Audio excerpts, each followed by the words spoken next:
మరొకసారి read again. 3వ అధ్యాయము 26వ వచనం. అపోస్తుల కార్యములు 3వ అధ్యాయము 26వ వచనం. దేవుడు తన సేవకుణ్ణి పుట్టించి మీలో ప్రతి వానిని వాని దుష్టత్వము నుండి మళ్లించుట వలన మిమ్మును ఆశీర్వదించుటకు ఆయనను మొదట మీ యొద్దకు పంపెనని చెప్పాను. ఇక్కడ ప్రభు అయిన యేసుక్రీస్తు వారి కోసం చెప్పబడుతుంది. ఎవరి కోసం చెప్పబడుతుంది? మరి యేసుక్రీస్తు వారి కోసం చెప్పబడుతుంది కదండి. యేసుక్రీస్తు తెలుసా అని అడిగారు, మరొక ఆయన కోసం చెప్తారన్నారు అని మీరు అనుకోవచ్చు. కానీ యేసుక్రీస్తు వారి భూమి మీదకి వచ్చినప్పుడు ఒక మానవుడు. ఎవరు? ఆయన ఒక మానవుడు. యేసుక్రీస్తు వారి భూమి మీదకి వచ్చినప్పుడు నీ నాల సాధారణమైన అన్ని విధాలుగా మనలాంటిగే ఆయన కూడా జీవించాడు. ఆయన దైవత్వం కలిగిన వాడై ఉన్నను దేవునితో సమానుడైనను. ఫిలిప్పీ పత్రిక 2:6 రాయబడి ఉంటుంది, తీయకండి.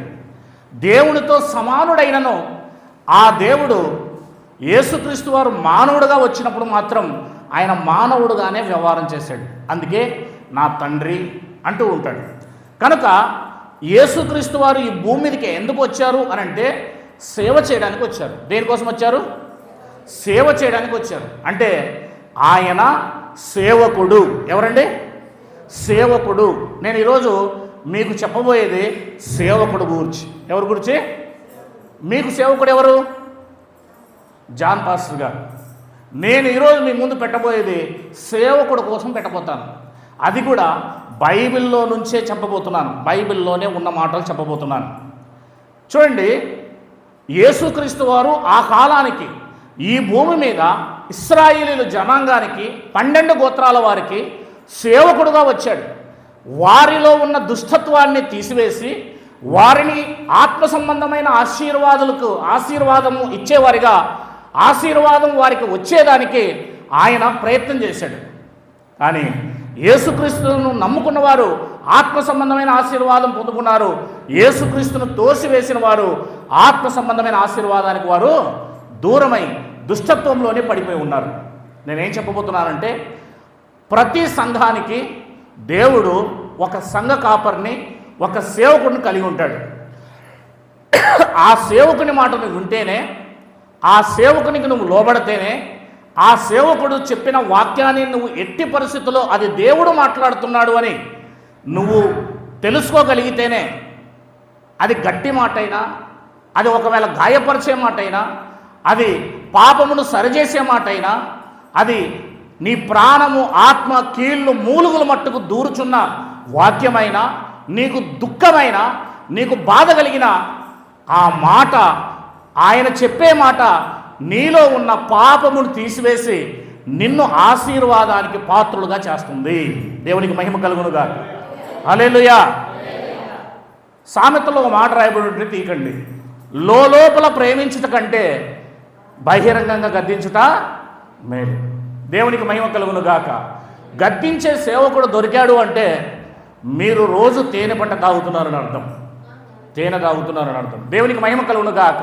మీరు ఆశీర్వాదముకు పాత్రలు అవుతున్నారని అర్థం. దేవునికి మహిమ కలుగునుగాక. అందరూ వింటున్నారా? నా వైపు చూస్తున్నారా? ఈరోజు నేను చెప్పబోయే అంశం ఏంటంటే సేవకుడు. సేవకుని బైబిల్ కాపరి అని కూడా అంటుంది. సేవకుని బైబిల్ కాపరి అని కూడా అంటుంది. మీకు తెలుసా, కాపరిని ఎవరు పంపుతారు? సేవకుణ్ణి ఎవరు పంపుతారు? సేవకుణ్ణి సంఘానికి కాపరిగా ఎవరు పిలుస్తారు అని అంటే, అపోస్తుల కార్యములు 20వ అధ్యాయము 28వ వచనాన్ని మనం ఒకసారి చూద్దాం. సేవకుడు అనగానే, కాపరి అనగానే ఈ లోకంలో చాలామంది విశ్వాసులకు అసలు అర్థం కావడం లేదు. నాలాంటి ఒక సామాన్యుడు అని అనుకుంటున్నారు. సేవకుడు వెనకాల ఎంత గొప్ప పవర్, ఎంత గొప్ప శక్తి ఉంటుంది, సేవకుడిని ఎవరు లీడ్ చేస్తారు అన్న విషయం తెలియాలి. మనము సేవకుడితో ఎలా ఉండాలి, సేవకుడిని మాటను ఎలా రిసీవ్ చేసుకోవాలన్న విషయం కూడా మనకు తెలియకపోతే అది మన యొక్క జీవితానికి చాలా నష్టం తీసుకొస్తుంది. 20వ అధ్యాయము 28వ వచనం, అపోస్తులుడైన పౌలు గారు అక్కడ ఏం మాట్లాడుతున్నాడు చూడండి. దేవుడు తన స్వరక్తం ఇచ్చి సంపాదించిన తన సంఘమును కాయుటకు, సంఘాన్ని కాయుటకు పరిశుద్ధాత్మ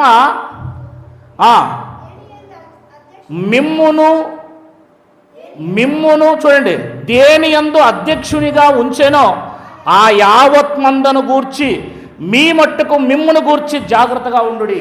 దేవునికి మహిమ కలుగునుగాక. హల్లెలూయా. సేవకుడు పరిశుద్ధాత్మగా దేవుడు నియమిస్తాడు. సేవకుని ఎవరు నియమిస్తారు? సంఘానికి కాపరిగా సేవకుని నియమించేది ఎవరో తెలుసా? పరిశుద్ధాత్మ దేవుడు. ఎవరు నియమిస్తారు? పరిశుద్ధాత్మ దేవుడు. సేవకుని నియమించేది, సేవకుని సంఘాన్ని కాయటానికి నియమించేది పరిశుద్ధాత్మ దేవుడు. పరిశుద్ధాత్మ దేవుని చేత వారు సంఘాన్ని కాయటానికి నియమింపబడిన వారు, ఏర్పరచబడిన వారు. దేవుని ఆత్మ ఉన్నది వాళ్ళ వెనకాల. నా వెనకాల సీఎం ఉన్నాడు అంటాడు, నా వెనకాల పిఎం ఉన్నాడు అని అంటాడు. పిఎం కంటే, సీఎం కంటే, రాష్ట్రపతి కంటే, ప్రపంచంలో ఉన్న అమెరికా అధ్యక్షుని కంటే ముల్లోకాలను సృష్టించిన దేవాది దేవుడు సేవకుని వైపు ఉన్నాడు. దేవునికి మహిమ కలుగునుగాక. ఆయన వైపు ఎవరున్నారు? దేవుని ఆత్మ. దేవుడున్నాడు. దేవుని ఆత్మ ఆయనను పిలిచింది. దేవుని ఆత్మ ద్వారా వారు సేవకు వస్తారు. దేవుని ఆత్మ పిలుపుని బట్టి వారు దేవుని సేవకు వస్తారు. దేవుని సంఘాన్ని కాయటం వారి యొక్క బాధ్యత. దేవుడు ఆ సంఘాన్ని కాయమని వారిని ఏర్పాటు చేశాడు. ఇంకా చూడండి దేవుడు ఎలా పిలుస్తాడో మీరు గమనించండి ఒకసారి. 13వ అధ్యాయము అపోస్తుల కార్యములు, 13వ అధ్యాయము అపోస్తుల కార్యములు 1వ వచనం నుంచి చదవండి. 13 అపోస్తుల కార్యములు 1వ వచనం, ఫస్ట్ వర్స్. అంతియోకియాలో ఉన్న సంఘములో బర్నబా, నిగేర్ అనబడిన సుమియోను, కురేనియుడైన లూకియా, చతుర్థాధిపతి అయిన హేరోదుతో కూడా పెంచబడిన మన యేసు అను ప్రవక్తలను, సౌలు అను ప్రవక్తలను బోధకులు ఉండిరి. ఓకేనా? చదవండి. వారు ప్రభువును సేవించుచు ఉపవాసము చేయుచుండగా పరిశుద్ధాత్మ నేను బర్నబాను సౌలును పిలిచిన పని కొరకు వానిని నాకు ప్రత్యేకపరచుడని వారితో చెప్పగా. దేవునికి మహిమ కలుగునుగాక. దేవుని ఆత్మ చేత సేవకులు ఏర్పరచబడతారు. దేవుని ఆత్మ సేవకులను పిలుచుకొని సంఘాన్ని కాయటానికి వారికి బాధ్యతను అనుగ్రహించాడు. చాలామందికి తెలియదు. సేవకులు ఏదైనా చెబితే, నేను ఇందాక ఒక సిస్టర్ నా దగ్గరికి వచ్చారు, ఒక ఆమె నా దగ్గరికి వచ్చారు. మీది ఉరవకొండ అంట కదా పాస్టర్ గారు, నేను ఉరవకొండలో హెబ్రోన్ సంఘానికి ఒకసారి వచ్చాను, మా బంధువులు ఉండడం వల్ల ఇట్లా ఇక్కడి నుంచి అన్నాడు. ఏ సంఘానికైతే ఆమె వచ్చిందో నేను మొట్టమొదటిగా విశ్వాసిగా ఆ సంఘములోనే పెరిగాను. అప్పుడు బాబన్న అనే ఆయన సేవ చేస్తూ ఉండేవారు. ఇప్పుడు ఆయన కదిరిలో ఉన్నారు, ట్రాన్స్ఫర్ అవుతూ ఉంటారు దాంట్లో వాళ్ళు. నేను నిజం చెప్పాలంటే ఆయన నాకు సేవకుడుగా ఉన్నా, నేను బైబిల్ కాలేజీకి వెళ్ళి ఆయన కంటే ఎక్కువైన వాక్యం నేర్చుకున్నాను 3 ఇయర్స్లోనే. 3 సంవత్సరాల్లోనే నా సేవకుడు కంటే నేను ఎక్కువైన వాక్యం నేర్చుకున్నాను. కానీ ఏ రోజు కూడా నేను ఆయన ముందు చైర్లో కూడా కూర్చునేవాని కాదు. ఏ రోజు కూడా ఆయన ముందు నేను చైర్లో కూర్చునేవాని కాదు. ఆయన మా ఇంటికి వస్తే, ఇంట్లో దర్శించడానికి వస్తూ ఉంటారు పాస్టర్స్. ఆ రోజు వాళ్ళకి బలమైన ఆహారాన్ని ఖచ్చితంగా కనీసం అంటే కనీసం 500 రూపాయలని, ఇప్పుడు కాదండి, ఇది 2000 ఆ సమయంలోనే, కనీసం అంటే కనీసం 500 రూపాయలని వాళ్ళ కాళ్ళ దగ్గర కూర్చొని, వాళ్ళు భోంచేస్తూ ఉంటే వాళ్ళ కాళ్ళ దగ్గర కూర్చొని మోకరించి వాళ్ళు తినేదాకా వాళ్ళు చెప్తున్న మాటలు వింటూ కూర్చునేవాళ్ళం. ఈ రోజుల్లో సేవకుడు అంటే గౌరవం లేదు. సేవకుడు అంటే ఏదైనా చెబితే వినేవారే లేరు. ఒకసారి అదే సేవకుడు గవర్నమెంట్ కొలాయి వేయాలనేసి చెప్పారు. నేను ఆల్రెడీ RWS దాంట్లో వర్క్ చేసేవాడు కనుక మా నాన్న గవర్నమెంట్ జాబ్ చేస్తాడు. ఆ లైన్ ఎటుపోయిందో నాకు మా వర్క్ ఇన్స్పెక్టర్లు చెప్పారు ఆల్రెడీ. ఇట్లా ఉంది కుమార్ లైను, మీరు ఇలా తవ్వండి అని చెప్పేశారు వాళ్ళు. కానీ పాస్టర్ గారు వచ్చి చర్చికి లైన్ కావాలంటే లేదు లేదు అక్కడ కాదు ఇక్కడ త్రవ్వమన్నాడు ఆయన. ఇప్పుడు వాళ్ళ మాట వినాలా వీళ్ళ మాట వినాలా? మేము 5 మంది, సేవకుడు చెప్పాడు లైన్ ఎక్కడుందో నాకు తెలుసు. లైన్ ఎక్కడుందో అది లోపల 2 అడుగుల లోపల ఉంది పైప్ లైన్. లైన్ ఎక్కడుందో నాకు తెలుసు. కానీ సేవకుడు వచ్చి లేదు ఇటు తవ్వండి, అక్కడ నుంచి ఒక 10 మీటర్ల ముందు 5 మీటర్ల ముందు ఇటు తవ్వండి అన్నాడు ఆయన. ఆయన చెప్పిన దానికి వ్యతిరేకంగా ఏ మాట మాట్లాడక ఒక 5 మంది మేము 2 అవర్స్ త్రవ్వుతూనే ఉన్నాం, కానీ లైన్ దొరకలేదు. ఆ తర్వాత వాళ్ళు వచ్చారు వర్క్ ఇన్స్పెక్టర్స్. చెప్పాను కదా కుమార్ నీకు, మా నాన్నకు ఫ్రెండ్స్ అనమాట వాళ్ళు. అక్కడుంది లైన్ అని చెప్పేసి పోయాను కదా, ఇక్కడ ఎందుకు త్రవ్వారు అనవసరంగా 2 గంటల సేపు వేస్ట్. మా పాస్టర్ గారు చెప్పారు, మేము చేసామంతే. దేవునికి మహిమ కలుగునుగా. సేవకుడు చెప్తే చెయ్యాల్సిందే. సేవకుడు ఫోన్ చేస్తే నీకు ఫోన్ చేస్తాడు, సహోదరుడా ఎక్కడున్నావు జాన్ అని ఫోన్ చేస్తాడు. ఆ సమయంలో నువ్వు కలెక్టర్తో మాట్లాడుతూ ఉండవచ్చు, ఎంగేజ్ రావచ్చు. కానీ ఆ సమయంలో కలెక్టర్ ఫోన్ కట్ చేసి సేవకుడు ఫోన్ ఎత్తేవాడిగా ఉండాలి నీవు. అర్థమవుతుందా? నీకు సేవకుడు అంటే ఏంటో తెలిస్తే నీవు ఆత్మీయంగా ఎంతో గొప్పగా ఎదుగుతావు. దేవునికి మహిమ కలుగును గాక. సేవకుని కోసం ఈరోజు తెలియకపోవడం వల్లే సంఘాలు కట్టబడడం లేదు. సంఘాలలో వారి ఇష్టం వచ్చినట్లుగా కొందరైతే ఎలా ఉంటారంటే, సేవకుడు గట్టిగా ఏదైనా వారిలో ఉన్న పాపాన్ని దులిపివేయాలని, వారిలో ఉన్న ఆ యొక్క దుష్టత్వాన్ని తీసివేయాలని వాక్యం చేత వారు చెప్పినప్పుడు చిన్నపుచ్చుకొని కయ్యనులాగా ప్రైజ్లాడు కూడా చెప్పుకోకుండా వందనాలు కూడా చెప్పుకుంటూ వెళ్ళిపోతారు. అప్పుడు సేవకుడు ఎంత బాధపడతాడు తెలుసా? నీ మేలు కోసం, నీలో ఉన్న పాపాన్ని తీసివేయడం కోసం, నీలో ఉన్న ఆ దుష్టత్వాన్ని తీసివేసి నిన్ను సరిచేసి కలంకమైన ముడతైనా లేకుండా క్రీస్తు ముందు నిలబెట్టాలని వాక్యం అనే ఉదక స్నానం చేత వారు ఎంతగానో నిన్ను సరిచేసి దేవుని ముందు నిలబెట్టాలని ఆ యొక్క ఎస్తేర్ను ఆ యొక్క నపుంసకుడు ఏ రకంగా అయితే రాజు ముందు నిలబెట్టాలని ప్రయత్నం చేశాడో సంవత్సరం రోజులు, అదేవిధంగా సేవకుడు కూడా తన ప్రయత్నాలు తను చేస్తున్నప్పుడు మనం అర్థం చేసుకోలేము. మనం అర్థం చేసుకోకుండా అలగడం, మనం అర్థం చేసుకోకుండా దూషించడం, మనం అర్థం చేసుకోకుండా వాళ్ళ పైన అనేక మాటలు చెబుతాం. దానికి కారణం, దానికి ఏమవుతుందో తెలుసండి, తర్వాత శిక్ష అంతయు మన మీదకి తెచ్చుకుంటాం. శిక్ష అంతయు మన మీదకి తెచ్చుకుంటాం. ఈ విషయాన్ని చాలామందికి తెలియదు. వీలైతే సంఖ్యాకాండం ఒకసారి 12వ అధ్యాయం మనం తీస్తే కొన్ని మాటలు నేను మీకు తెలియజేయాలనుకుంటున్నాను. సంఖ్యాకాండం 12వ అధ్యాయం మొదటి వచనం ఒకసారి చదవడానికి ప్రయత్నం చేయండి. సంఖ్యాకాండము 12వ అధ్యాయము మొదటి వచనం, ప్లీజ్ రీడ్.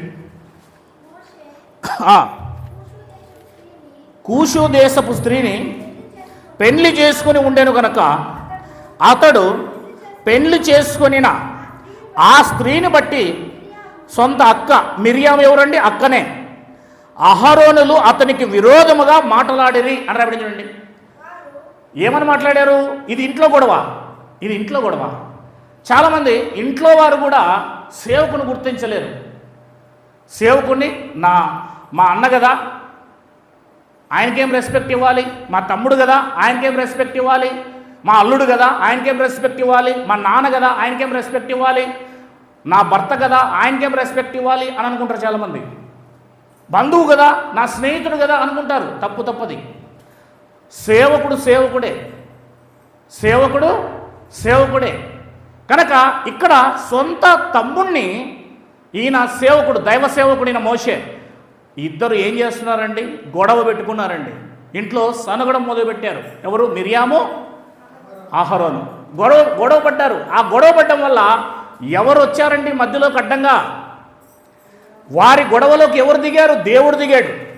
దేవుడు దిగి ఏమంటున్నాడు చూడండి, వారు మోసే చేత మాత్రమే యెహోవా పలికించిన, ఆయన మా చేతను పలికింపలేదా అని చెప్పుకొనగా యెహోవా ఆ మాట వినెను. నీవు మాత్రమే దేవుని సేవకుడువా, నేను ప్రవక్తిని కాదా అని మిరియాం అనింది. నేను ప్రధాన యాజకుని కాదా అని ఆయన అన్నాడు. అంటూ వీళ్ళిద్దరూ తమను తాము హెచ్చించుకొని మోషేని చిన్నబుచ్చుతున్నారు, మోషేని తక్కువ చేసి మాట్లాడుతున్నారు. ఆ సమయంలో ఎంటర్ అయింది దేవుడు. దేవుడు ఎంటర్ అయ్యాడు. దేవుడు ఎంటర్ అయ్యి ఏమని అంటున్నాడు చూడండి. యెహోవా, చదవండమ్మా. యెహోవా ఆ మాట వినెను. మోషే భూమి మీద ఉన్న వారందరిలో మిక్కిలి సాత్వికుడు. యెహోవా మీరు ముగ్గురు ప్రత్యక్షపు గుడారముకు రండని హఠాత్తుగా మోషే అహరోనులను మిరియాములకు ఆజ్ఞాపించెను. ఆ ముగ్గురు అక్కడికి వెళ్ళిపోయారు. మీకు తెలుసా తర్వాత ఏం జరిగిందో? 10వ వచనములో మేఘమును ఆ ప్రత్యక్షపు గుడారం మీద నుండి ఎత్తబడెను. అప్పుడు మిరియాము హిమం అంటే తెల్లని కుష్టి గలదాయను అని రవించండి. సొంత అక్క అన్న నా తమ్ముడే కదా, దేవుని సేవకుని పట్టుకుని నా తమ్ముడే కదా అని తన్ను ఇష్టం వచ్చినట్లుగా మాట్లాడడానికి ప్రయత్నం చేయడం వల్ల మిరియాముకి ఏం జరిగిందండి? కుష్ఠరోగం వచ్చేసింది. వెంటనే కుష్ఠరోగం వచ్చేసింది. అంటే దైవ సేవకుడిని నువ్వు తూలనాడడానికి, దైవ సేవకుని విషయంలో నీ ఇష్టం వచ్చినట్లు ప్రవర్తించడానికి అనుమతి దేవుడివ్వడు. ఎందుకంటే ఆయనతో పరిశుద్ధాత్మ దేవుడున్నాడు. దేవునికి మహిమ కలుగునుగాక. నిజముగా దేవుని సేవకుడిని నువ్వు ఎంత గణపరుస్తావో, నువ్వు ఎంతగా ఆ సేవకుణ్ణి అర్థం చేసుకుంటావో నీకు ఎంత ఆశీర్వాదం ఉంటుందని బైబిల్ చెప్తుంది. ఏమంటే దేవుని కదా గణపరచాల్సింది, సేవకుని కనపరచాలా? మీకు అవే నేను బైబిల్ నుంచి చూపించబోతున్నాను ఇప్పుడు. అదే ఈ విషయాలే చాలామందికి తెలియక అర్థం చేసుకోలేకపోతున్నారు. అందుకే ఎదురుగా ఉన్న వారిని, దేవుని వాక్యం చెప్పే వారిని ఎప్పుడైతే నువ్వు సరిగ్గా అర్థం చేసుకోలేవో ఆ చెప్పిన గంటసేపు వాక్యం కూడా నీకు ఒక్క అణువు కూడా పనిచేయదు. You respect first your pastor. నీ యొక్క సేవకుని నువ్వు రెస్పెక్ట్ చేయాలి. 2వ దినవృత్తాంతములు 20వ అధ్యాయము, 2వ దినవృత్తాంతములు 20వ అధ్యాయము 20వ వచనం చదవండి. 20వ అధ్యాయము 20వ వచనం చదవండి. అంతటా వారు ఉదయముననే లేచి తేకోవా అరణ్యమునకు పోయిరి.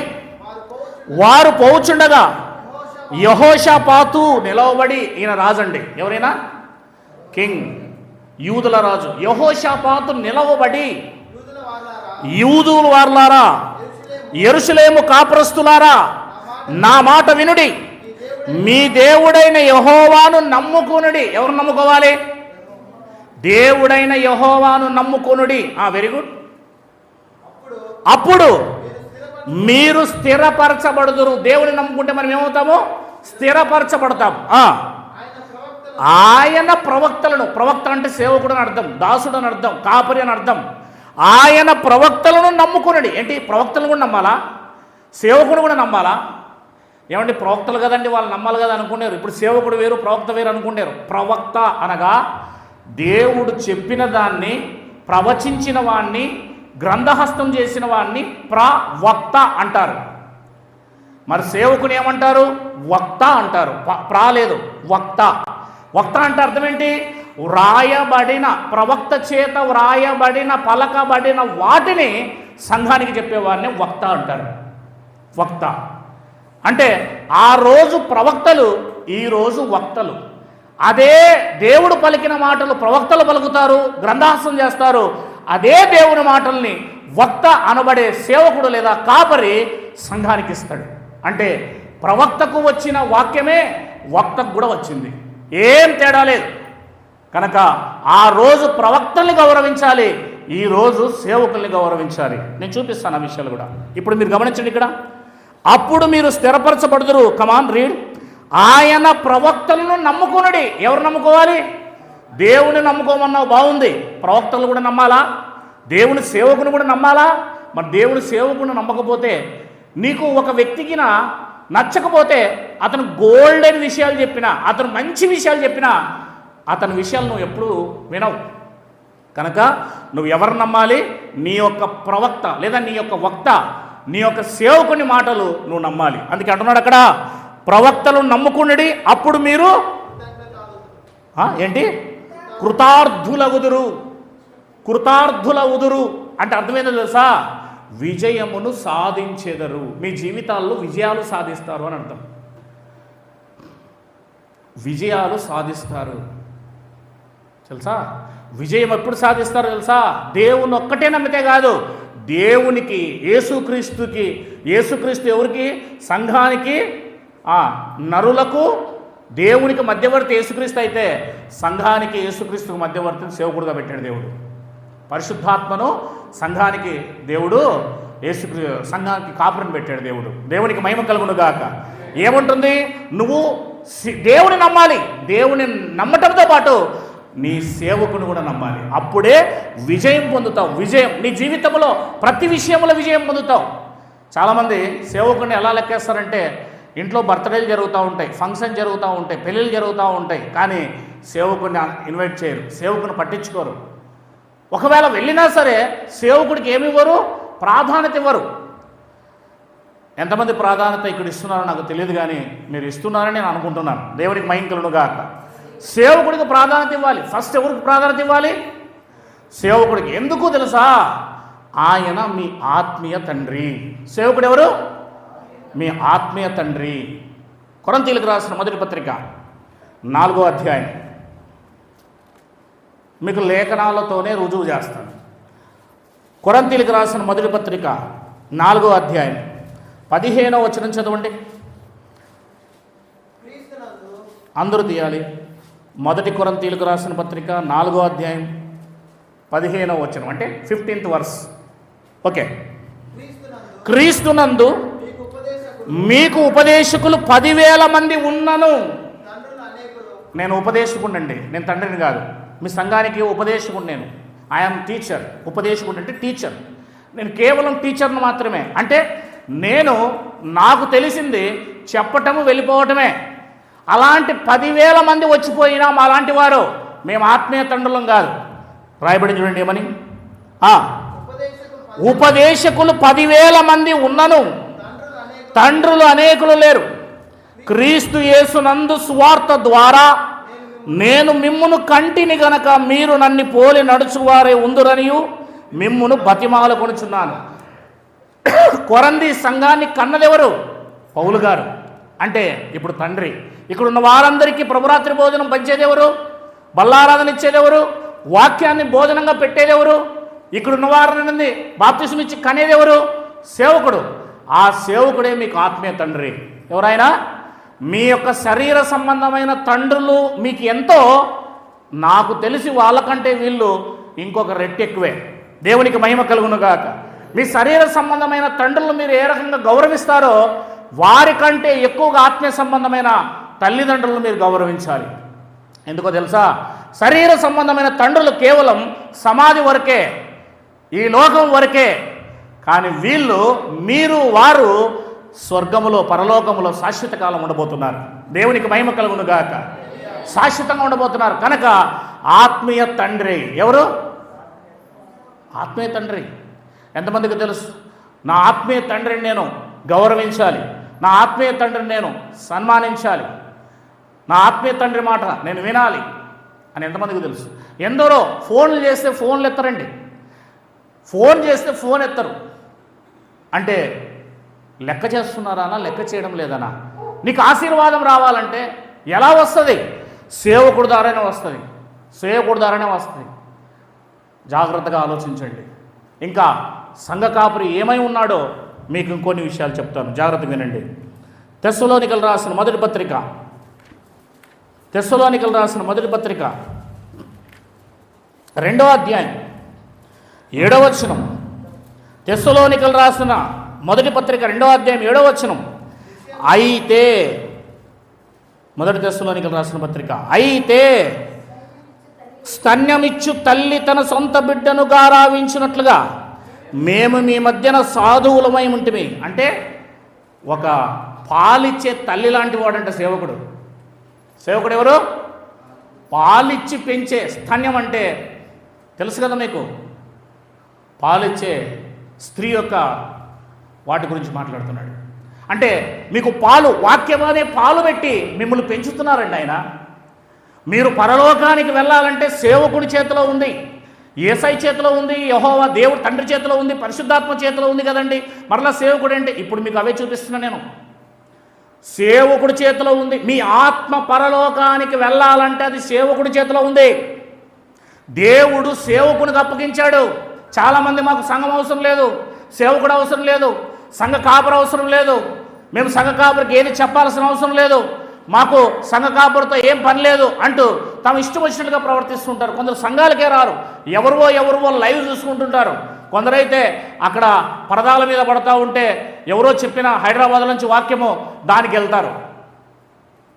అక్కడక్కడ బ్రాంచెస్ పెడుతూ ఉంటే అక్కడ ఆయన వాక్యం చెప్తూ ఉంటే ఇక్కడ ప్రొజెక్టర్ మీద పడుతూ ఉంటే వాక్యం. ఇక్కడ సంఘ కాపురే లేడు, కానీ గుంపులుగా అక్కడికే వెళ్తున్నారు. ఆయన పెద్ద సేవకుడంట, ఆయన మాట వినాలండి. ఆలోచన చేయండి. స్థానికంగా ఉండి మీకోసం ప్రార్థన చేసేవాడండి సేవకుడు, మీకోసం కన్నీళ్ళు విడిచేవాడండి సేవకుడు, మీ అవసరాలు వచ్చినప్పుడు మీ బాధల్లో మీ కష్టాల్లో పాలు పంచుకునేవాడండి సేవకుడు. మీ కన్నీళ్ళు, తల్లిదండ్రులు కూడా, మీ ఇంట్లో వాళ్ళు కూడా మీకోసం ఏడవరు, ఎక్కడైనా పాడైపోయి చావాలంటారు. కానీ సేవకుడు మీకోసం ఏది బాగలేదనగానే మోకరించి కన్నీళ్ళు ఇడిచి ప్రార్థన చేస్తారు మీకోసం. మీరు బాగుండాలని కోరుకుంటారు, ఎప్పుడు సంఘస్థులు చెడిపోవాలని కోరుకోరు. ఎందుకంటే మీరు బాగుండే కొద్దీ వాళ్ళు బాగుంటారు. దేవునికి మహిమ కలుగునుగాక. అది సేవకులు అంటే. సేవకుల్ని గుర్తించకపోతే నువ్వు ఎలా ఆశీర్వదించబడతావు? సేవకులను అర్థం చేసుకోకపోతే, ఒక ఆత్మీయ తండ్రి ఆయన, ఒక ఆత్మీయ తల్లి లాంటి వాడు ఆయన, నువ్వు అర్థం చేసుకోకపోతే ఆయన మాట వినలేవు. ఆయన నీకు ఎగనెస్ట్ అయ్యాడు, శత్రువు అని అనిపిస్తే వాళ్ళ మాట వినలేమండి మనం. ఈయన ఇలాగే మాట్లాడతాడేంటి అని అనుకుంటే మనం వాళ్ళ మాట వినలేము. కావాలంటే ఒక 2 ఎగ్జాంపుల్స్ నేను చూపిస్తాను బైబిల్లో నుంచి. మొదటి రాజుల గ్రంథము 21వ అధ్యాయము 20వ వచనం. మొదటి రాజుల గ్రంథము 21వ అధ్యాయము 20వ వచనం. తీసిన వారు వెంటనే చదవండి. 21వ అధ్యాయము 20వ వచనం. అంతటా ఆహాబు ఏలియా, చూసండి, ఆహాబు ఎవరండి? ఇశ్రాయేలీయులకు రాజు, ధర్మశాస్త్రం కలిగిన వాడు, ఒక ఇశ్రాయేలీయుడు, మోషే ధర్మశాస్త్రం కలిగిన వాడు. ఆహాబు ఏలియాను చూశాడు. ఏలియా ఎవరండి? దైవ సేవకుడు. ఏలియాను చూచి ఏమంటున్నాడు? ఏమండి, సేవకుడు ఎప్పటికీ పగవాడవుతాడా? సేవకుడు పగవాడవుతాడా? శత్రువు అవుతాడా? ఏమంటున్నాడు తెలుసా ఈ రాజు? ఆ యొక్క ఆహాబు కూడా ఈయనే సేవకుడు. ఆహాబు కూడా దేవుడు సేవకుడుగా పెట్టింది ఆయన్నే. ప్రవక్తలు అంటే దేవుని యొక్క రాజులు కూడా మాట వినాలి, ప్రవక్తలకు లోబడాలి. సౌలు అనే రాజు సమూయేలు అనే ప్రవక్తకు లోబడ్డాడు. నాతాన్ అనే రాజు నాతాన్ అనే ప్రవక్త దావీదుకు లోబడ్డాడు. దావీదు లోబడ్డాడు నాతాన్ అనే రాజు ప్రవక్తకు. ఎలీషాకు గొప్ప రాజులే లోబడ్డారు. ఎందుకు? వారు రాజులు. వీళ్ళకు వేసుకోవడానికి బట్టలు ఉండవండి, తినడానికి తిండి ఉండదండి, ఉండడానికి ఇల్లు ఉండవండి. అయినా సరే వాళ్ళతో దేవుడున్నాడు. వాళ్ళు దేవుని కలిగి ఉన్నారు. అనునిత్యం దేవునితో ఉంటారు వాళ్ళు. అనునిత్యం దేవుని కలిగి ఉంటారు వాళ్ళు. అనునిత్యం ప్రార్థనలో, అనునిత్యం కుటుంబ ప్రార్థనలో, అనునిత్యం వారు దేవుని సేవలో ఉంటారు కనుక, లోకంతో కలగరు కనుక దేవుడు వాళ్ళని విడవకుండా ఉంటాడు. దేవునికి మహిమ కలుగునుగాక. హల్లెలూయా. ఇక్కడే ఉన్నారా? నా సమయం పరిగెత్తుతుంది, నాకు ఇచ్చిన సమయం పరిగెడుతుంది. ఏమన్నాడండి ఆహాబు రాజు? ఏమన్నాడు? నా పగవాడా. ఏంటి? దేవుని సేవకుణ్ణి తనకు సేవకుడుగా దేవుడు పెడితే అతను ఏమంటున్నాడు? నా పగవాడా, నీ చేతిలో నేను దొరికానా అంటున్నాడు. చూడండి, చూసారా? అంటే పగవాడిగా చూస్తున్నాడు. ఏలియా ఉన్నది ఉన్నట్టు దేవుడు చెప్పిమన్నది చెప్పినందుకు, దేవుడు చెప్పమన్నది చెప్పేవాడండి సేవకుడు. మనుషులకు భయపడి, మనుషుల్ని గౌరవించి, లేకపోతే మనుషుల్ని ఇది చేసి బోధించేవాడు కాదని సేవకుడు. ఉన్నది ఉన్నట్టు చెప్పి, మీరు బాధపడినా, మీరు ఇబ్బంది పడినా మిమ్మల్ని దేవుని ముందు నిలబెట్టాలి అన్న ప్రయత్నమే చేస్తుంటాడు సేవకుడు ఎప్పుడు కూడా. దేవునికి మహిమ కలుగునుగా. దాన్ని మనం ఏం చేయాలి? డాక్టర్ దగ్గరికి వెళ్తే, అమ్మా నీకు కడుపులో ఒక 2 కేజీల గడ్డ ఉంది, అదేదో గడ్డలాగా ఉంది లోపల, దాన్ని ఆపరేషన్ చేయకపోతే నువ్వు చనిపోతావు 1 వారం రోజులు అంటే, నాకు నువ్వు పగవాడివి, నా కడుపుకు వస్తావా, నా దగ్గర డబ్బులు లాగుతావా అని అంటావా? ఎప్పుడు జాయిన్ అవ్వమంటారు? ఈరోజైనా ప్రాణం మీదకి వస్తుంది కదా, ఇప్పుడే జాయిన్ అవ్వమంటారా? ఇప్పుడే కోసేసి, ఇప్పుడే తీసేసి, నేను ఇంకా బ్రతకాలి. డాక్టర్ దగ్గరికి వెళ్తే ఆడు చెప్పినట్లు వింటాం. ఒక డాక్టర్ అయితే నన్ను తిట్టేశాడు. ఏమని? నెలకోసారి రా, 'బీపీ' 'ట్యాబ్లెట్స్' కోసం నెలకోసారి రమ్మంటే 2 నెలలకు ఒకసారి వస్తావా నువ్వు? 'బీపీ' 'ట్యాబ్లెట్స్' కోసం 2 నెలలకు ఒకసారి వస్తావా నువ్వు? 'బీపీ' 'ట్యాబ్లెట్స్' కోసం 2 నెలలకు ఒకసారి వస్తావా నువ్వు? 'బీపీ' 'ట్యాబ్లెట్స్' కోసం 2 నెలలకు ఒకసారి వస్తావా నువ్వు? అని చెప్పేసి బయటికి పో అన్నాడు. అర్థమవుతుందా? నేనేం చేయాలి అప్పుడు? నువ్వెవడరా నాకు ఎప్పటికీ అంటారా? సార్ ఏదో పొరపాటు అయింది, బిజీగా ఉండి. డాక్టర్లు తిడుతూ ఉంటారు, కానీ మనం ఏం చేస్తూ ఉంటాం? నవ్వుతూ సార్ పొరపాటు అయింది అంటాం. నర్సులు తిడుతూ ఉంటారు, అక్కడ ఉన్న వారందరూ తిడుతూ ఉంటారు మనల్ని, అయినా సరే మన ఆరోగ్యం బాగా కావాలి. ఇక్కడ సేవకుని నిన్ను ఏమీ అనకూడదు. దేవుని వాక్యం చెప్పి నిన్ను గద్దించి నీలో ఉన్న పాపాన్ని, దుష్టత్వాన్ని తీసి నిన్ను ఆశీర్వాదానికి గొప్పవాడిగా నేను ఉంచడానికి వారు ప్రయత్నం చేయకూడదు. నిన్ను స్వర్గములో ఉండాలని చూడాలని వారి ఆశ, వారి తపన. దేవునికి మహిమ కలుగును గాక. హల్లెలూయా. ఇక్కడే ఉన్నారా? దేవుని సేవకుడు చేసే ప్రయత్నం అర్థం చేసుకోండి. ఏమంటున్నాడండి ఆహాబు?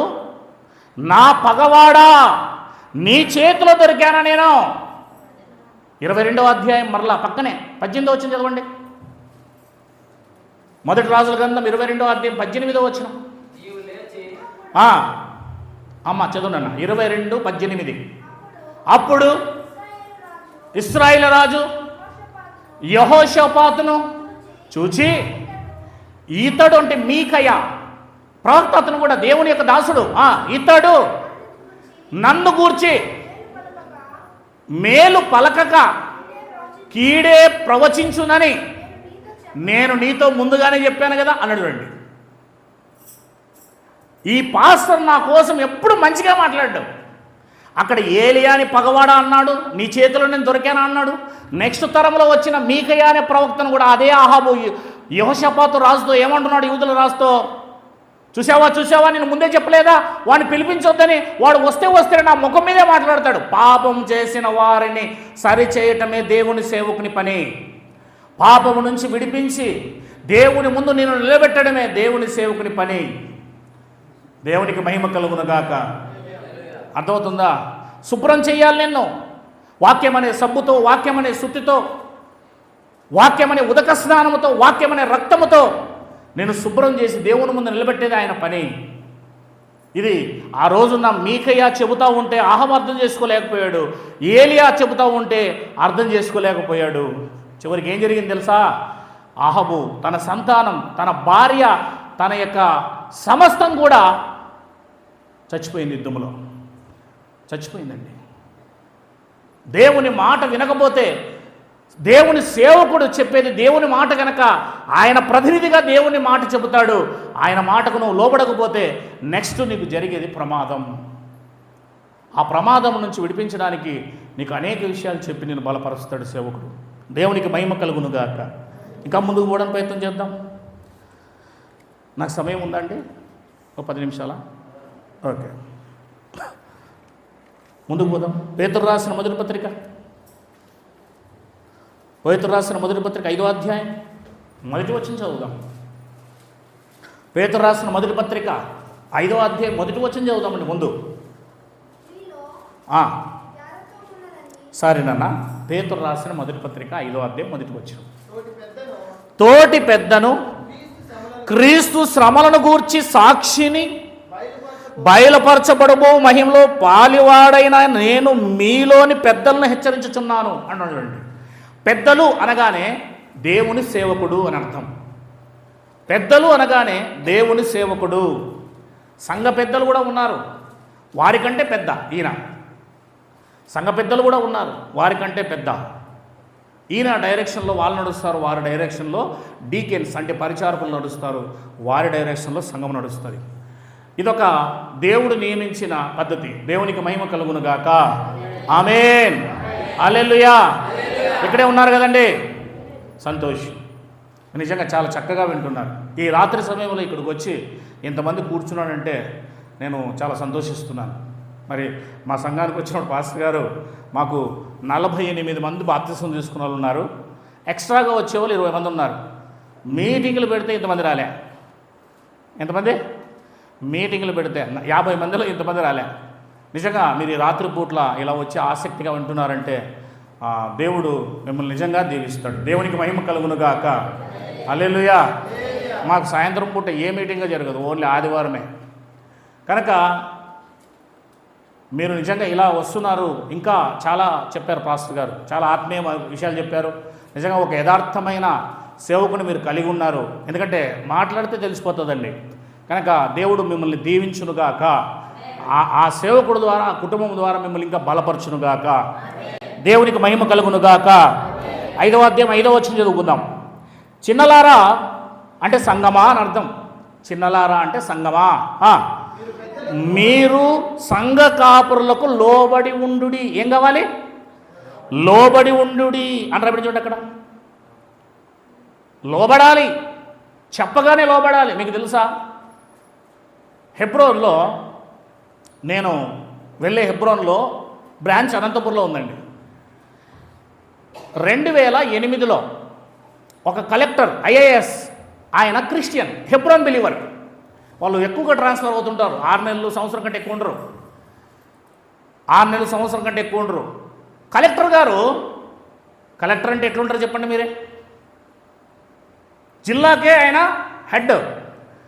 అలాంటి ఆయన చెప్పుల స్టాండ్లో చెప్పులు ఎత్తుతున్నాడండి. నా కల్లారా చూసి. దేవునికి మహిమ కలుగునుగా. ఎక్కడ? చెప్పుల స్టాండ్ ఉంటుందండి హెబ్రోన్లో. చెప్పుల స్టాండ్ సపరేట్గా గూట్లు ఉంటాయి. కలెక్టరు ఆయన చెప్పులు, సామాన్య ప్రజల చెప్పులు చేతిలో పట్టుకొని ఇట్లా అవి తీసుకొని ఒక టోకెన్ ఇస్తాడు, నంబర్ ఇస్తాడు. ఆ టోకెన్ ఆ గూట్లో ఉంటుంది. మరలా వెళ్ళేటప్పుడు మీకు చేతికి ఇస్తాడు. కలెక్టర్ గారు ఆయన చెప్పులు స్టాండ్లో వేశారు. అంటే డాక్టర్లకు, వాళ్ళు ఎవరైనా కావచ్చండి, దేవుని సంఘములోకి వచ్చిన తర్వాత నేను అని మనము చూపించుకోకూడదు. దేవుని సంఘము, దేవునికి అందరూ కూడా సమానమే. అవునా లేదా? ఈ చెయ్యికి సమానమా కాదా? ఇది నాకు వద్దంటుందా? కాదు కదా. ఈ చెవి ఏమన్నా వద్దంటుందా? కాదు కదా. కనుక దేవుని యొక్క మందిరములో దేవుని సంఘం అనగా దేవుని భార్య. దేవునికి మహిమ కలుగునుగాక. దేవుని పిల్లలు. కనుక కలెక్టర్ గారు సైతం వాళ్ళకి చెప్పుల షాపులో వేస్తే లోబడి చెప్పుల షాపులో ఉండి ఆయన చెప్పులు అందించుకుంటూ వచ్చిన వారిని, పోయిన వారిని అక్కడే నిలబడి వాక్యం వింటున్నాడండి కలెక్టర్. మనం ఎంత టోలం? మన చదువు ఎంత? మన జ్ఞానం ఎంత? మన శాలరీ ఎంత? మనం చెప్తే ఒక్కడు కూడా లోబడ్డు. కానీ దేవుని సేవకుడు అంటే ఇంకొక విషయం చెప్తానండి. మా సంఘానికి ఒక పాస్టర్ గారు వచ్చారు. మా సంఘానికి వరంగల్ నుంచి ఒక పాస్టర్ గారు వచ్చారు. వాక్యం చెప్పడానికి పిలిపించాం. ఆ పాస్టర్ గారు ముంబైకి వెళ్ళారు. ముంబైకి వెళ్తే అక్కడ ఉన్న పాస్టర్ గారు, ముంబైలో ఉన్న పాస్టర్ గారు చాలా పెద్ద సంఘం కలిగిన వాడు. ఏదో ప్రార్థన అవసరత ఉండి ముంబైలో ఉన్న హైకోర్టు జడ్జి అండి, ఆ సంఘ బిలీవర్ అతను హైకోర్టు జడ్జి అండి. జడ్జి అంటే తెలుసు కదండి, న్యాయాధిపతి జడ్జి గారు. అక్కడ పాస్టర్ గారు వస్తున్న మూమెంట్లో ఆల్రెడీ ఆయన దగ్గర బయట చాలామంది గొప్ప గొప్పలు కూర్చొని ఉన్నారు వరండాలో. పాస్టర్ గారితో ఏదో ప్రార్థన అవసరత ఉండి ఈ జడ్జి గారు పిలిచారు. పాస్టర్ గారు కారు వేసుకొని వస్తున్నారు. ఆయన దగ్గర ఆల్రెడీ ఎస్ఐలు, సిఐలు జడ్జి గారి దగ్గర చాలామంది ఉన్నారు. హాస్పిటల్కి వెళ్ళాలి, దానికి ముందుగా ప్రార్థన చేయించుకోవడానికి పాస్టర్ గారిని పిలిచారు. అనేకులు కూర్చున్నారండి జడ్జి ముందు. గొప్ప గొప్ప వాళ్ళంతా కూర్చున్నారు. సిఐలు, ఎస్ఐలు, ఎస్పీలు నిలబడి ఉన్నారు. ఆయన ముందు నిలబడాల్సిందే, ఎస్పీ అయినా సరే నిలబడాల్సిందే. అక్కడ నుంచి పాస్టర్ గారు వచ్చారండి. ఆ పాస్టర్ గారితో పాటు మీరు వరంగల్కి వచ్చే పాస్టర్ గారు అని చెప్పారు కదా, అక్కడ మీటింగ్కి వెళ్ళింటే ఆయన కూడా వెళ్ళాడన్నమాట కారులో. అక్కడ గేట్లో నుంచి ఆ పాస్టర్ గారు వస్తుంటే ఆ స్థానికుడైన ఆ సేవకుడి యొక్క బిలీవరు ఎవరు? జడ్జి గారు పైకి లేచి నిలబడ్డాడు. దేవునికి మహిమ కలుగునుగా. ఏంటంటే సేవకుడు వస్తుంటే పైకి లేచి నిలబడ్డాడండి. అందరూ లేచి నిలబడ్డారు ఆయనతో పాటు. ఆశ్చర్యపోతున్నారు అక్కడ ఉన్న వాళ్ళంతటా. అర్థమవుతుందా? సేవకుడు అనగానే, దైవ సేవకుడు అనగానే ఈ సమాజానికి సరిగ్గా అర్థం కాలేదు. దైవ సేవకుని మాటను, దైవ సేవకుని యొక్క లోబడం మీరు ఎప్పుడైతే నేర్చుకుంటారో ఆ రోజు నుంచి ఆత్మీయంగా ఎదగడం నేర్చుకుంటారు. ఆ రోజే నీ యొక్క ఆత్మీయతకు నాంది అక్కడే పునాది పడిగింది. దేవునికి మహిమ కలుగునుగా. చాలామంది అనుకుంటారు ఆ విషయం. దేవుని సేవ అనగానే అది అంత సులభమైనది కాదు. ఆయన లేచి నిలబడితే, ఆయన వచ్చి ప్రార్థన చేసిన తర్వాత అప్పుడు ఆయన హాస్పిటల్కి వెళ్ళి ఆశ్చర్యపోతున్నారంట అక్కడ ఉన్న వాళ్ళంతా కూడా. ఆఫ్టర్ ఆల్ ఒక సేవకుడు, ఒక బైబిల్ పట్టుకుని వచ్చిన సేవకుడుకి ఆయన లేచి నిలబడ్డాడే. జడ్జి గారు, హైకోర్టు జడ్జి గారని అనుకున్నారంట. అది ఆయన చెప్తానంట సాక్ష్యం మాకు. సేవకుడు అనగానే అది చిన్న పెద్ద అని చూడకండి, దేవుని సేవకునితో దేవుడు ఉంటాడు. దేవునికి మహిమ కలుగును గాక. లేకపోతే మీకు ఎలా జీవం దొరుకుతుంది? మీరు ఎలా పరలోకానికి వెళ్తారు? సంఘమా, పరలోకానికి మీరు వెళ్ళాలంటే దేవుని సేవకుడు ఎంతగానో అవసరం. ఒక 2 రెఫరెన్స్ చూపిస్తాను. దరిదాపులు చాలా ఉన్నాయి బైబిల్లో. ఇంకొక 2 రెఫరెన్స్ చూపిస్తూ ముగిస్తాను. హెబ్రీయులకు రాసిన పత్రిక 13వ అధ్యాయం. హెబ్రీయులకు రాసిన పత్రిక 13వ అధ్యాయం 7వ వచనం. హెబ్రీయులకు రాసిన పత్రిక 13వ అధ్యాయం 7వ వచనం. వింటున్నారా? పౌలు గారు చెప్తున్నాడు. పౌలు గారు కోసం మీకు తెలుసు కదా స్టాండర్డ్. దేవుని కోసం ఆయన వివాహమే చేసుకోలే. దేవుని కోసం ఏం చేసుకోలేదు? నేను వివాహం చేసుకుంటే నా భార్యను సంతోషపెట్టాలి, అందుకే నా దేవుని 24 గంటలు నేను సంతోషపెట్టాలని వివాహం చేసుకొని గొప్ప సేవకుడు. మాంసం తినడం కూడా మానేశాడు. ఎందుకంటే ఎక్కడ పోతే అక్కడ అన్నిలు మరి ఏది పెడితే అది పెడతారని దేవుని కోసం మాంసం కూడా త్యాగం చేసేసుకున్నాడు. మీకు తెలుసా, చరిత్రలో బైబిల్ కాలేజీలో చెప్తారు, పౌలు గారికి 4 ఓడలు ఉండేటువంటి అప్పటికే. ఏంటివి? 4 ఓడలు అంటే లక్షలు విలువ చేస్తాయి. అవి తన పేరు మీద ఉంటే ఆ 4 ఓడలు నాకు వద్దు. ఎప్పుడైతే యేసుక్రీస్తుని 9వ అధ్యాయంలో దమస్కా మార్గమున అపోస్తల కార్యంలో చూశాడో వెలుగుని, ఆ రోజున తనకున్నవన్నీ తన అన్నదమ్ములకు ఇచ్చేసి ఆస్తి పాస్తులన్నీ అలా బయటకు వచ్చేసాడంటండి సేవలోకి. దేవునికి మహిమ కలుగును గాక. అర్థమవుతుందా? ఎన్నో బాధలు, ఎన్నో సమస్యలు, ఎన్నో ఇబ్బందులు, ఎన్నో చావు బతుకులు రాళ్లతో కొట్టారు, ఈడ్చి పడేశారు. అయినా దేవుని సేవ కోసం తన యొక్క జీవితాన్ని ముందుకు తీసుకెళ్ళిపోయిన వాడు పౌలు గారు. ఆయన చెప్తున్నాడు. ఏమని చెప్తున్నాడు తెలుసా? ఆసామాసి మనిషి కాదు ఆయన. ఆయన చెప్తా ఉన్నాడు, తన 14వ పత్రిక ఇది. మీకు దేవుని వాక్యము బోధించి మీ పైన నాయకులుగా ఉన్నవారిని జ్ఞాపకం చేసుకొని వారు ఎలా జీవిస్తున్నారో, వాళ్ళ ప్రార్థనా జీవితం, వారి వాక్యపు జీవితం, వారు ఏం చెబుతున్నారో శ్రద్ధగా తలంచుకొనుచు వారి విశ్వాసమును, దేవునికి మహిమ కలుగును గాక. మీరు అనుసరించాల్సింది ఎవరిని తెలుసా? మీ పాస్టర్ గారిని. ఒక చర్చిలోనంటండి ఒక పాస్టర్ గారు వచ్చినప్పుడు చెప్పారు, మా సంఘంలో బిలీవర్స్ ఎలా ఉన్నారని తెలుసా? ఆ సంఘంలో పాస్టర్ గారు వాక్యం చెబుతూ ఇలా చూశాడు అనుకోండి, బిలీవర్స్ అంతా అక్కడే చూస్తారంటండి. అందరి తలలు అలా తిరుగుతాయంటండి. పాస్టర్ గారు వాక్యం చెప్తూ ఇలా తిరిగాడు అనుకోండి, అందరి తల అలాగే తిరుగుతాయటండి. మరలా చక్కగా ఉన్నాడు అనుకోండి, ఇలాగే వచ్చేసాయటండి. అంటే పాస్టర్ గారిని వాళ్ళు ఎంత ఫాలో అవుతున్నారు చూడండి. దేవునికి మహిమ కలుగును గాక. హల్లెలూయా. అంటే ఎందుకు? మీ సేవకుని మీరు ఫాలో అవ్వాలి, వాళ్ళ విశ్వాసాన్ని ఫాలో అవ్వాలని బైబిల్ చెప్తుంది ఇక్కడ. మరి 12వ అధ్యాయం 1వ వచనంలో మన విశ్వాసానికి కర్తయు దాన్ని కొనసాగించేవాడైనా యేసు వైపు చూచుచు అన్నాడు కదా. మరి 13వ అధ్యాయంలో 7వ వచనంకి వచ్చేపాటికే మీ సేవకులను కూడా చూడండి అంటున్నాడు. యేసయ్యను చూడండి, సేవకుని చూడండి. అంటే సేవకుడు ఎంత ఇంపార్టెంటో బైబిల్ ద్వారా మీకు అర్థం కావాలి. దీన్ని అర్థం చేసుకోలేకపోతుంది సంఘం. అందుకే సంఘం ఎదగలేకపోతుంది, సంఘం క్రీస్తులా మారలేకపోతుంది, సంఘం దేవుని కోసం ముందుకు పోలేకపోతుంది. క్రీస్తు శరీరం అనే సంఘము సంపూర్ణ పురుషుడు అయ్యేంత వరకు దేవుడు 5 రకాల పరిచర్య పెట్టాడంట. ప్రవక్తలు, అపోస్తలులు, కాపర్లు, ఉపదేశకులు. అవునా లేదా? ప్రవక్తలు, అపోస్తలులు, సువార్థికులు, కాపర్లు, ఉపదేశకులు. అంటే అందులో కాపరి కూడా ఉన్నాడు, అందులో ఉపదేశకుడు నాలాంటి వాడు ఉన్నాడు. కనుక మా లాంటి వాళ్ళు ఎంతమంది వచ్చినా మమ్మల్ని కాదు మీరు పట్టించుకోవాల్సిందే. 10,000 మంది వచ్చిపోయినా మమ్మల్ని ఫాలో కాకూడదు. మీరు మీ సంఘ కాపరిని మాత్రమే ఫాలో అవ్వాలి. మీ సంఘ కాపరి కోసం మీకు బాగా తెలుసు, మా కోసం మీకేం తెలుసు అండి? దేవునికి మహిమ కలుగును గాక. హల్లెలూయా. మీ సంఘ కాపరి వైపు చూడాలి, మీ సంఘ కాపరి విధానం తెలుసుకోవాలి, మీ సంఘ కాపరి ప్రార్థన విధానం, మీ సంఘ కాపరి వాక్య విధానం, మీ సంఘ కాపరి త్యాగం, మీ సంఘ కాపరి ప్రతి విషయాన్ని మీరు అర్థం చేసుకొని ఆయన ఫాలో అవ్వాలని, మీ పైన ఉన్న నాయకులను మీరు ఫాలో అవ్వని చెప్తుంది. ఇంకా 17వ వచనం చదువుదాం చివరిగా. 13, 17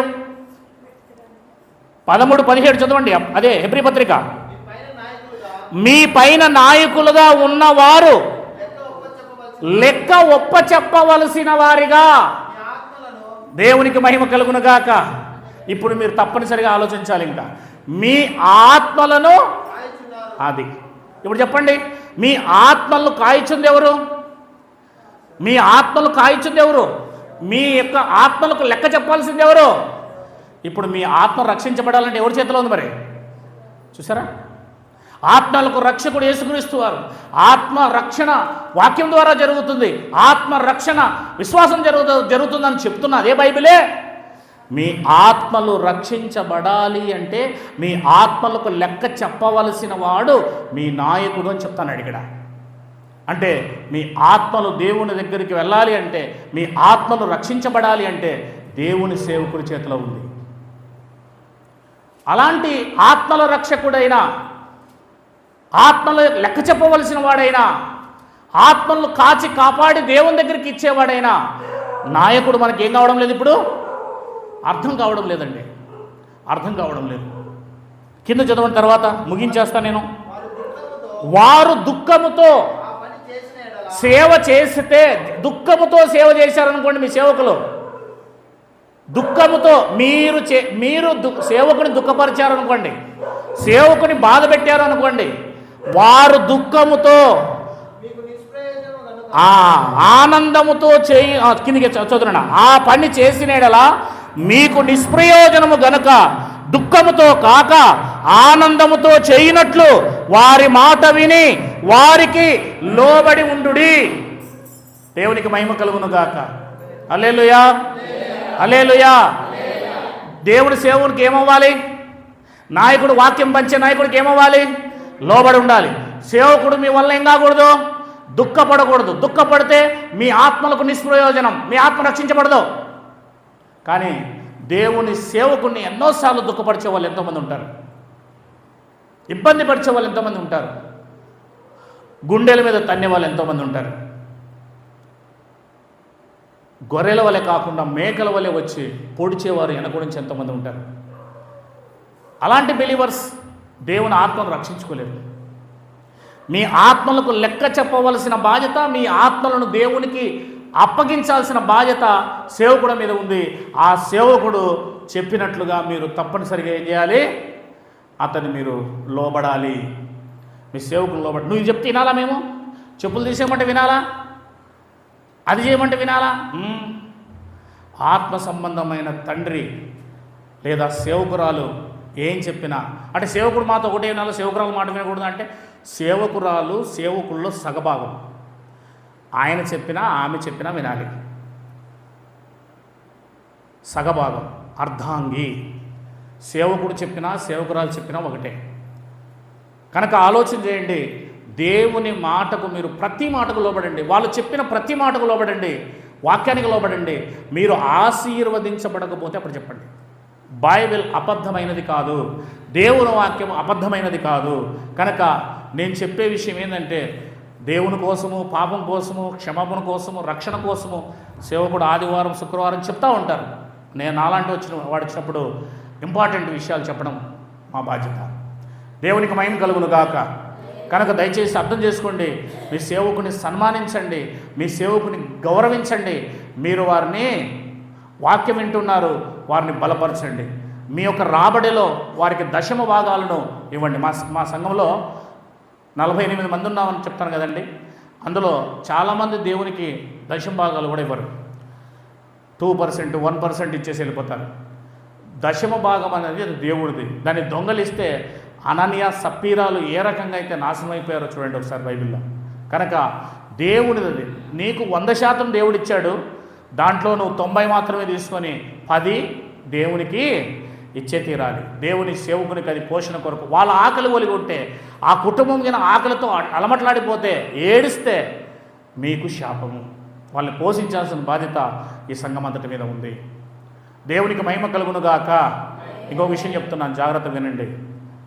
మా సంఘములో 3,000 రూపాయలు ఇట్లా వస్తాయి కదండి 60 ఏళ్ళు దాటిన వాళ్ళకి. అందులో చాలామంది అన్ఎడ్యుకేటెడ్స్ అండి, అంటే చదువు లేని వాళ్ళండి. వాళ్ళు చదువు లేని వాళ్ళు ఒక 5-6 మంది ఉన్నారండి. పాపం పేదవాళ్ళండి వాళ్ళు. 3,000 వస్తే వాళ్ళు ఎంత ఇవ్వాలి దశంభాగము? 300 కదండి, 500 ఇస్తారండి. ఎంత ఇస్తారు? 500 ఇస్తారండి. కానీ ఉన్నవాళ్ళు, ఇంకా బాగున్న వాళ్ళు ఉంటారు కదండి, 2%, 3%, 5% అంతే. కానీ ఏమీ లేని వారండి, వాళ్ళు సమృద్ధిగా ఇస్తారు, సమృద్ధిగా విశ్వాసం కలిగి ఉంటారు, సమృద్ధిగా ఆశీర్వదింపబడతారు. దేవునికి మహిమ కలుగునుగాక. ఉన్నవాళ్ళు ఒక రకంగా తెలివి ఆలోచిస్తారండి, తెలివిని జ్ఞానాన్ని ఉపయోగించుకుంటారు. బైబిల్లో తెలివి జ్ఞానం పక్కన పడేయాలి. నీ చదువు, నీకున్న పరపతి, నీకున్నదంతా పక్కన పడేయాలి.